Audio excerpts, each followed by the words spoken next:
At this year's IAA Mobility event, better known as the Munich Motor Event, the all-new Mercedes-Benz GLC with EQ technology debuted as the direct competitor of the, also, all-new BMW 9/3. The GLC with EQ technology will initially be available in a single GLC 404-matic configuration when it goes on sale in the first half of 2026. It is based on the medium version of the Mercedes-Benz electric architecture, MB.EA Medium, with an 800-volt electrical architecture.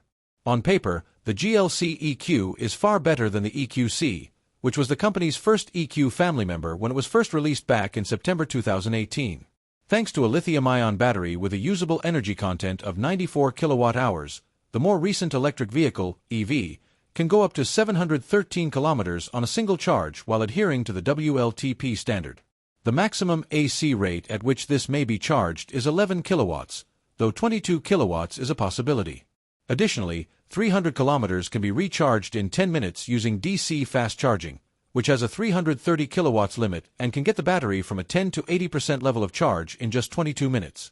To allow charging at 400-volt stations, a DC converter is provided in some markets. The company notes that bidirectional charging is accessible in areas that enable it and claims an energy usage as low as 14.9 kilowatt-hours per 100 kilometers.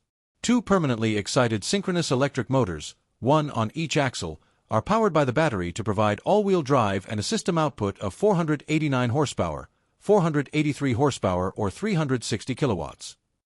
The front electric drive unit has a single reduction gear, while the rear electric drive unit has a two-speed transmission. In terms of performance, you are looking at an SUV that can reach a top speed of 210 km per hour and go from 0 to 100 km per hour in 4.3 seconds. Additionally, you can tow up to 2.4 tons. The GLC EQ outperforms the EQC in almost every parameter, including size. Other components of the engine include the optional rear axle steering, which enables the rear wheels to turn up to 4.5 degrees at speeds below 60 km per hour, and the S-Class derived airmatic air suspension, which can modify the dampers based on Car2X information. This drops to 2.5 degrees over 60 km per hour. The front has a 4-link axle, while the rear has a multi-link axle that is suspended on a center pivot.